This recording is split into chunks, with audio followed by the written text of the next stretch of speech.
Chavre, how are you? I hope everyone is gesund, stark, und freilich begashmuswürdig. I hope everyone is healthy, strong, and happy, physically and spiritually.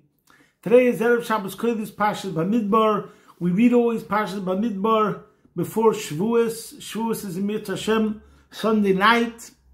We're going to speak a thought of the week and also for the festival of Shavuos. The hour is very, very late. The Melbourne Lichtbenchen is around an hour and a half. So we're going to have to cut it short, and I hope it will give a relative message and a lesson for us all. As usual, since the war started, we give tzedakah, daily tzedakah, Shem Karev Sagula, Mashiach should come now. Now we say a prayer, and the prayer is going to be connected to the subject matter that we speak today, and we don't realize how awesome this pasuk is, and we say it every single time when we open up the Oren and we take out the Torah and read from the Torah. And this is how we read it also on Simchas Torah. Vayehi bin Seyar and Vayem Meisha Kom Adinoi v'yufutzo yevecho v'yinusa misanecho mipanecho. So whenever the ark, the urn would travel, would set out, Moshe would say, "Arise, O Lord Hashem, Kum Hashem, and your enemies will be dispersed, and your foes will flee before you." So whenever the Oren, the ark, would travel in the desert, we said this is what Moshe would say as the Yidden would start traveling. Now, by the way, this is a connection between Parshas Bamidbar, Nosai, and Ba'aleischa. There's many connections, but one connection is about the Oren in particular. So that's also the focus. Shavuos is Man Matan Teresenu, particularly referring to the ark and the luchos, the tablets which were placed in the ark. Now in this week's parsha, the pasuk Vayehi bin Seyar comes from Parshas Ba'aleischa. In next week's parsha, Nosai, which Shavuos is in the week of Nosai, is the mitzvah of the carrying of the ark, which the Leviim, Bnei Kahos, would carry the ark. But in this week's parsha, it speaks about how the Kohanim would cover the ark, and that's what we're going to focus on today. And while we're talking about it, we'll speak about the mission, Desert Shield. There's a name called Operation Desert Shield, which you'll Google it and you'll see what it meant. But I'm talking about the original Operation Desert Shield. I'm going to explain Pshat.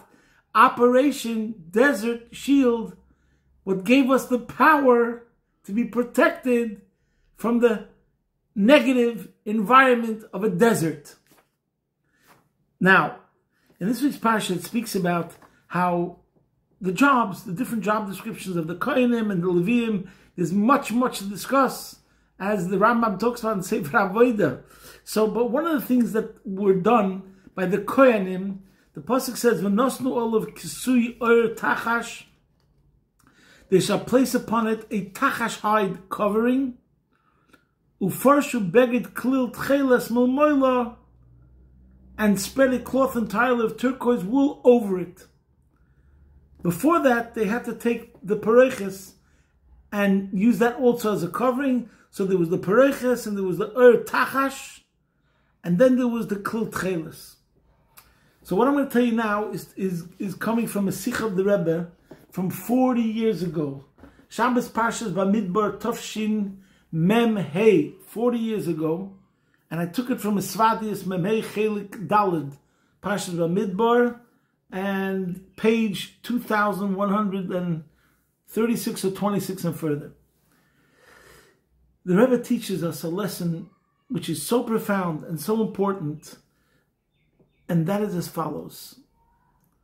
And as usual, the message of empowerment always is emphasized in the Torah. You can have a person, and I think many people think about this. We're living life, and there's so much about life, if we're going to measure it externally, that is mundane. Not only mundane, but you could say annoying. I don't want to get graphic about eating, and then there's what comes after eating. And grooming, and taking a shower, being clean, hygiene. Obviously, everything's directed towards Hashem, because everything is kol masecha yil shem shemayim b'chol derechecha deyu. But still, if you look at the average person and you want to measure what does he do in a 24-hour cycle, and we think about how much time has to be regulated and designated for eating and sleeping and taking care of bodily things, and the body is limited, so limited, and things happen from small things to big things. Small things, you got a crack in your tooth, now you got to run to the dentist, now you got to get an appointment, now you got to deal with it. I'm just giving you a stupid example. And the same thing is in general. Electricity bill, this bill, forms, how much time you have to spend on a computer filling out this thing, that thing, the other thing, going shopping, whatever it is.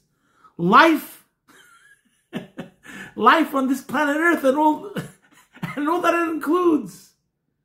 Now a person can become very, very depressed when he thinks about what has to occupy the majority of your time.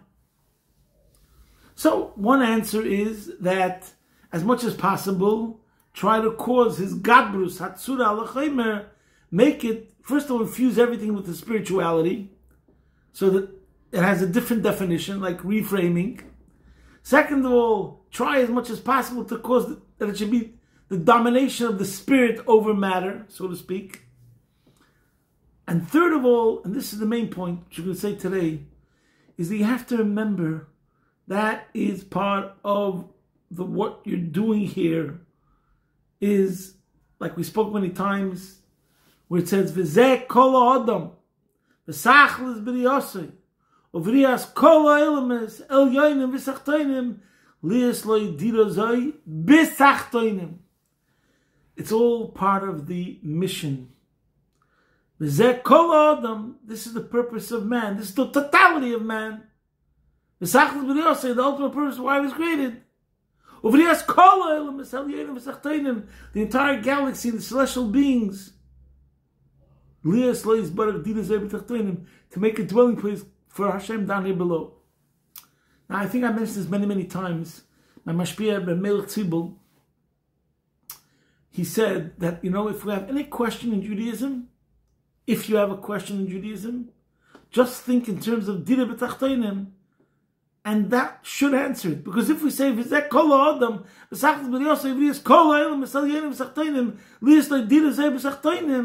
it was all about making a dwelling place for God down here below, making this world a better place, that's the whole mission, a holy place for Hashem. So that means that everything is included in that purpose, and that mission. So that's the answer. The answer is, what are you doing here? Why are you dealing with all those mundane things? Because the point was to infuse spirituality precisely in a world of limitations, in a world of a headache, in a world of bothersome, in a world of limitations, etc. Dira betachtoinim. And as the Alter Rebbe says, betachtoin shein tachtoin lamata yemenu.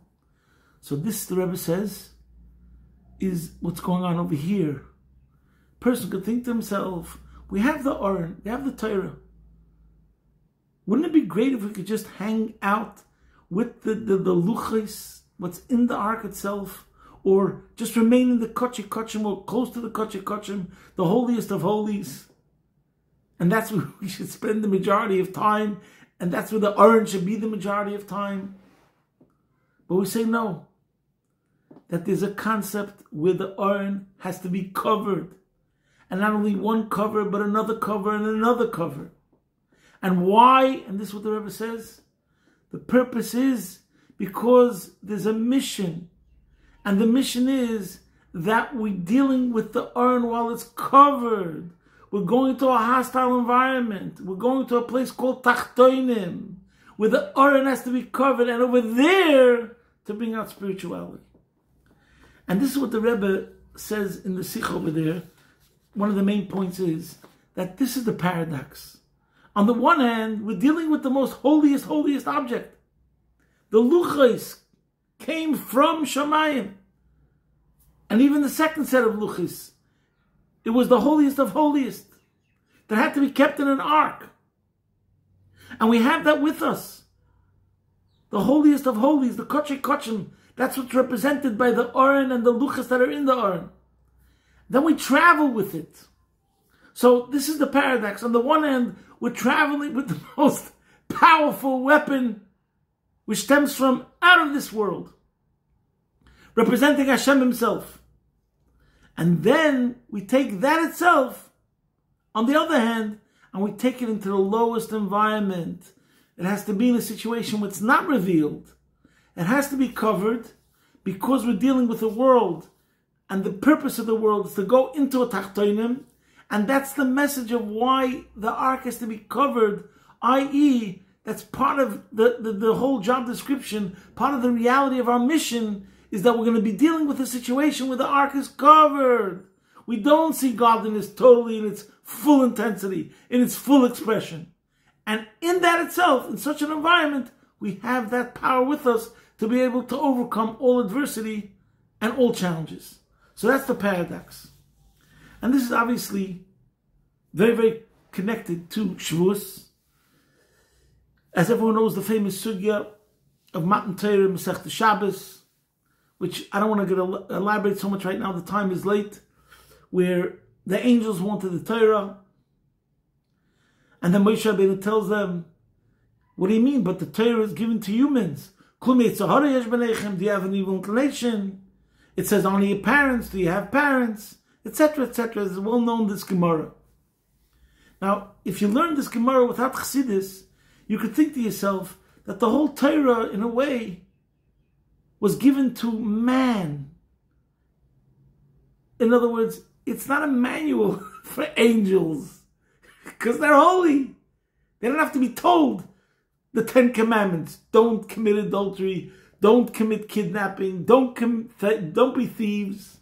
They're angels. They're better than that. They don't have to be told those things. You can look at it like that, mistakenly, without any understanding what the Torah really is. But obviously, if they're asking for it, that means there's something that's in the Torah that they want, that they don't have. Even though we speak about the Torah as something which is spiritual and goes through all of Seder Shtalshalis. And the answer is, without getting into the deepest concepts of Chassidus, they don't have Atzmus U'Mahus Anoichi. They don't have the very essence of Hashem himself. They have levels of rays, reflections, light, Giluyim, Oir, but not Etzem. Where is the Etzem of Hashem? The essence of Hashem is in the Torah, but connected with Nis'aveh HaKadosh Baruch Hu, Liyas Leis Baruch Dir B'Tachtonim. So in other words, they wanted the essence of what's in the Torah, which they're not getting, even though they're angels, and they don't have to be told about not committing murder or kidnapping or things like that. But on the other hand, guess what? Hashem wanted a resting place, a dwelling place down here below. He entrusted us with this mission, and therefore He gave us this Torah. And this power of Atzmus U'Mahus Anoichi is only in the Torah that we have on this planet Earth. And they wanted to have this Anoichi, this essence of Hashem, and they're not getting it. Why? Because Hashem desired the dwelling place down here below. We're not getting into the why He desired, but this is what He desired. And that's the whole purpose. So now, this goes together. The Rebbe explains Natzicha with why most of the job, most of the time, is to be outside of the Kodesh Kodshim, talking about until Mashiach comes, and we're in the mission of transforming the world and making the world a dwelling place for Hashem. Just like Moshe told the angels that since you don't have parents, therefore the Torah wasn't given to you, so too, but we who do have parents, and the words of the Torah written to us, so it's not pshat that it's written to us because we're lowly, in the negative sense. It's because Hashem chose to insert His essence in the Torah, which accomplishes, which is the weapon, which is the power, which gives us to be able to transform the world. And the Rebbe in the Sikh over there also says that at the same time we have to realize that the purpose is not a Bamidbar, not a desert. That's this week's Parsha. Before he gets into this whole thing, which I'm discussing now, he says it's Parshas Bamidbar. Before he gets into talking about the Aron, he says it's Parshas Bamidbar, which means a desert. And that means we're living with this concept of desert, and how we have to go into a desert. And then most of the time we're in the desert.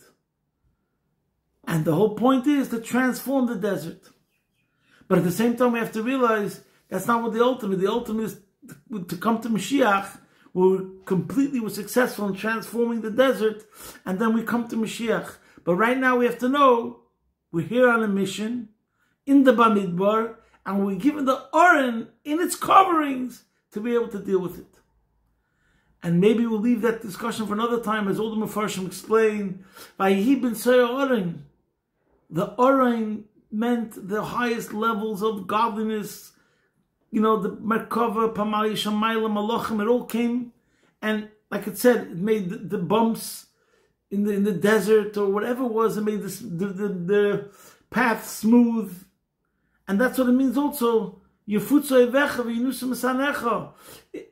that got in the way, enemies, which means opposition in any shape or form, whatever the opposition is, it's the koyach ha-Torah, Hashem oiz la'me'itin ein oiz el ha-Torah.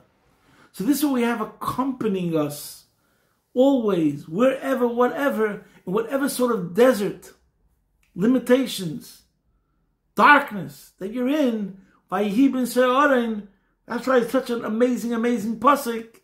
Wherever we go, we have the Aron with us, though it may be in a state of a covering, but it takes care of all the opposition. As the pasuk says, etc. Now, this is also connected with another beautiful, beautiful pasuk. Many Jewish songs were attached to these words. That's a pasuk in Yirmiyahu, Beis, Kapitel Beis, pasuk Beis, where it says that Hashem says, Koyamar Hashem said, Zacharti lo chesed noraich, Avas kluloi soich, Lechtech achar b'midbar be'eretz lo yizeru. It's a very famous pasuk where it says that Hashem says, I remember to you the loving kindness of your youth, talking about the Yidden, the love of your nuptials. You're following me in the desert, in a land not sown. So this, the Eibishter, will always remember this for our merit. And l'chayr goes together with the famous story that the Eibishter went to all the nations and asked them if they want the Torah, and they said, what does it say in the Torah? Only he said, Nasa Kedem Nishma. We will do, and then we will hear. In other words, we got your back.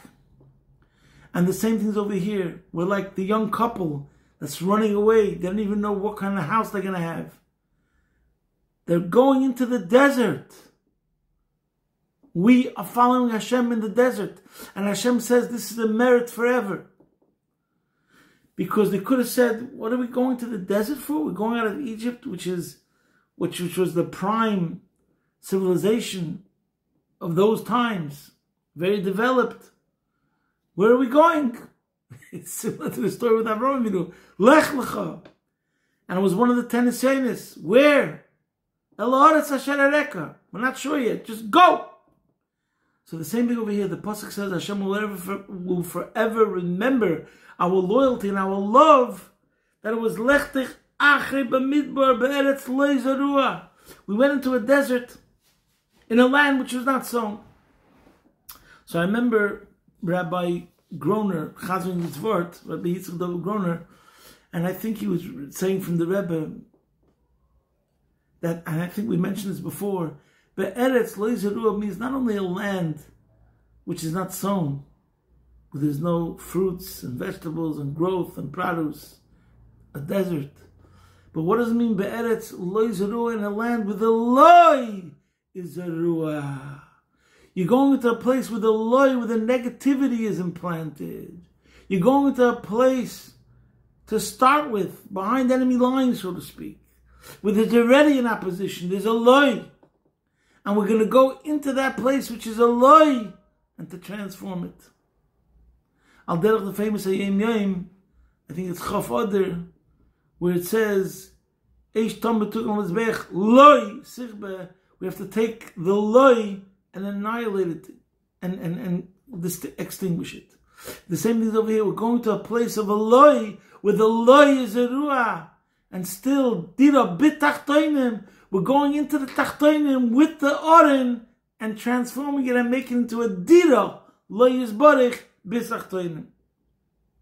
So obviously we have to realize that everything of this is all for our good, and that we're on a mission. And if we have that in mind all the time, that we're on this mission, the messenger has to always remember what the message is. As long as we have this in mind, that we're here on a mission, and we're always connected with the Oren, as the saying goes, as if you're connected above, you don't fall down below. So this is the message, and this is also the connection between Bamidbar, what we spoke today, and next week's Parshas Nosoi. It talks about the mitzvah of carrying the Aron. So it's always about being connected to the Aron, and with the light of the Aron, and whatever the Aron could accomplish. So Good Shabbos, and in honor of Shavuos, the famous Lashon of Rabbi is L'Kabbalah Satayra B'Simcha B'Pnimis. Good Shabbos and a good Shavuos. Shavuos is also the Yemei Lula of the Baal Shem Tov. So the Schus from the Baal Yemei Lula of the Baal Shem Tov should bring us all blessings and more blessings, B'Tov Anir Vanigla. And we should see and be makabel this Shavuos, the Torah Chadoshim Miteitzei Begula Mitzah Shleima, take from me ad Mamish, posting from my home, Be'ez Hashem Yisbarich, your man in Melbourne.